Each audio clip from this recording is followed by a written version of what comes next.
Yan guys, ang aking naluto na naman ngayon.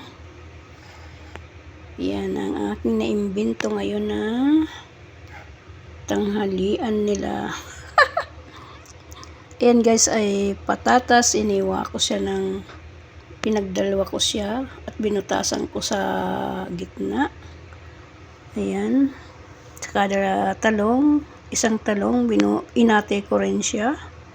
At binutas ko rin. Saka ko pinirito yung patatas saka talong. Tapos naggisa ako ng hiniwa-hiwang mga chicken breast. Maliliit, hiniwa ko. Ginisa ko sa sibuyas, bawang. Ang ginisa ko dyan ay batel. Ayan. Tapos nilagyan ko ng isang chicken cube. Tapos paminta, saka mix spicy. Yun lang guys. At saka isang cream.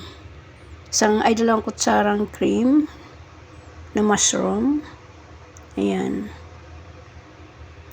Saka isang bell pepper. Ginayat ko rin ng maliliit.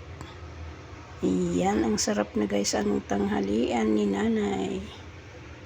Ayan.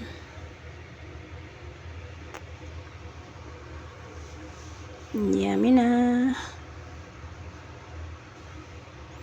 Yan siya guys. Oh. Patatas yan.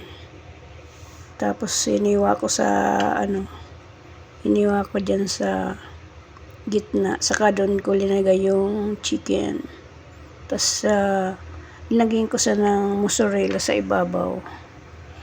Yan, mozzarella yan guys sa ibabaw. Yan. Kaya ayan, parang pizza.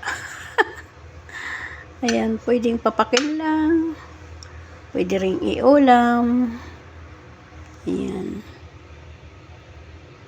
Hindi ko alam kung anong ipapangalan ko dito guys. Kasi naimbento ko lang to.